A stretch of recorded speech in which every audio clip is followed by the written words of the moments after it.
Media మిత్రులకు camera సోదరులందరికీ కూడా పేరు పేరున నమస్సుమాంజలులు. నా పేరు గాల్రెడ్డి హర్షవర్ధన్ రెడ్డి, టీపీసీసీ అధికార ప్రతినిధిని. మీరందరూ కూడా మీకు సుపరిచితులు. ఈరోజు సబ్జెక్ట్ ఏంటంటే గుమాస్తా తెలంగాణగా పిలువబడే బీఆర్ఎస్ అధికారిక పత్రిక చిన్నారులైనటువంటి విద్యార్థులు చదివే బడుల పైన విషపూరితమైనటువంటి వార్తను నిన్న పబ్లిష్ చేసింది. ఏంటా వార్తలో ఉన్నటువంటి అంశం ఏంటంటే, ఈ సంవత్సరము అకాడమిక్ ఇయర్ జూన్ 12న ప్రారంభమవుతుంది, అంటే వచ్చే నెల 12న. ఇప్పటికీ మన ఊరు మనబడి ప్రోగ్రాం కార్యక్రమమే ప్రారంభం కాలేదు. దానికి సంబంధించిన గైడ్లైన్స్ ఇవాళ వచ్చినాయి.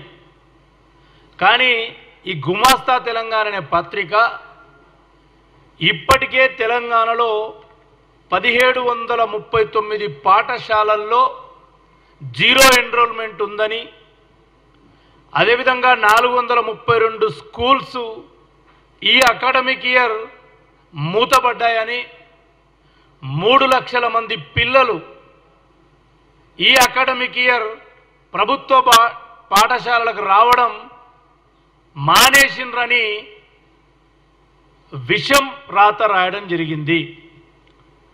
దీన్ని తీవ్రంగా ఖండిస్తూ, ఎందుకంటే ఒక ఉపాధ్యాయుడిగా, ఉపాధ్యాయ సంఘం నేతగా పనిచేసిన, విద్యాశాఖతో అనుబంధం ఉన్నటువంటి వ్యక్తులుగా మేము ప్రెస్ కౌన్సిల్ ఆఫ్ ఇండియాకు ఈ నమస్తే తెలంగాణ పేపర్ మీద ఫిర్యాదు చేయబోతా ఉన్నాం. మా ప్రభుత్వం వచ్చింది డిసెంబర్ 7, 2023 రోజు, అంటే గత విద్యా సంవత్సరం చివరి రోజుల్లో. అయినప్పటికీ మొన్న ఏప్రిల్లోనే, మొన్న మే క్యాబినెట్లోనే రాబోయే విద్యా సంవత్సరంలో బడుల మొత్తం సమూలమైన మార్పుల కోసం 600 కోట్ల రూపాయలను మేము ప్రభుత్వ పాఠశాలలకు కేటాయించినాము. ముఖ్యమంత్రిగా ఎంపికైన తరువాత మొదటి క్యాబినెట్ మీటింగ్లో వచ్చే విద్యా సంవత్సరం మూతబడ్డ ప్రతి ప్రభుత్వ పాఠశాలను తిరిగి పునఃప్రారంభిస్తామని ముఖ్యమంత్రి హోదాలో క్యాబినెట్లో నిర్ణయం తీసుకోవడం జరిగింది. మరి అటువంటి కాంగ్రెస్ ప్రభుత్వం ఇవాళ వచ్చిన తర్వాత మొదటిసారి విద్యా సంవత్సరం ప్రారంభం కాబోతా ఉంది.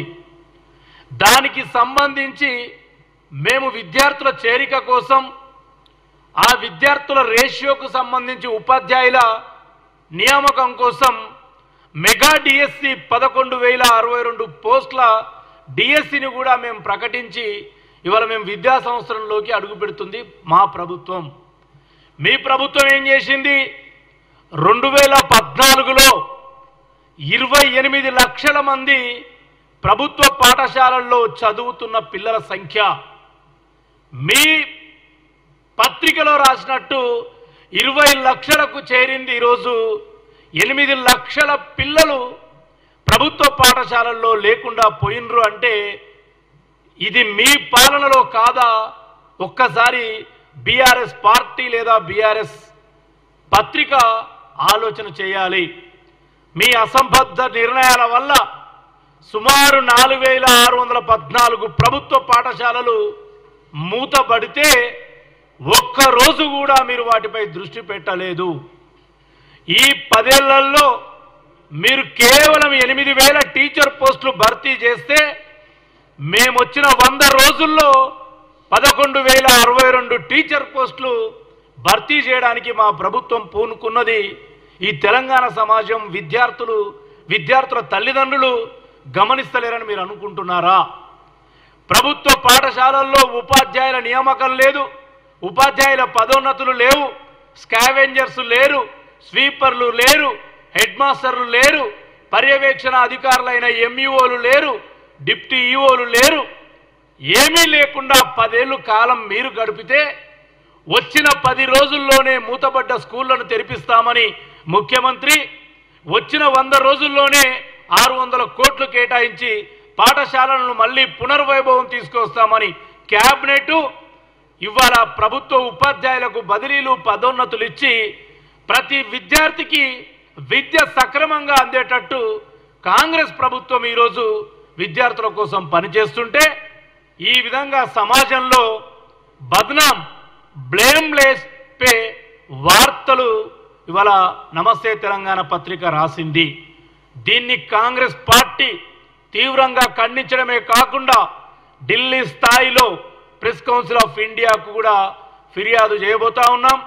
ఇది పత్రిక యొక్క మారాలిటీ, నైతిక విలువలకు పూర్తిగా విరుద్ధం.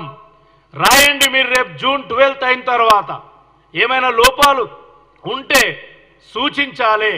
ఏమైనా మేము చేయలేని పనులుంటే ఈ పనులు చేయాలని మీరు ఎత్తి చూపాలి తప్ప మీ ప్రభుత్వ హయాంలో 8 లక్షల మంది పిల్లలు ప్రభుత్వ పాఠశాలలకు రాకుండా నిర్వీర్యం చేసిన మీ ప్రభుత్వం మీ పత్రికనే మళ్ళీ ఇవాళ రాస్తే ప్రజలు అసహించుకుంటారని కూడా నేను బీఆర్ఎస్ పార్టీకి, ఈ నమస్తే తెలంగాణ పత్రిక యాజమాన్యానికి కూడా హెచ్చరిస్తా ఉన్నాను. Thank you.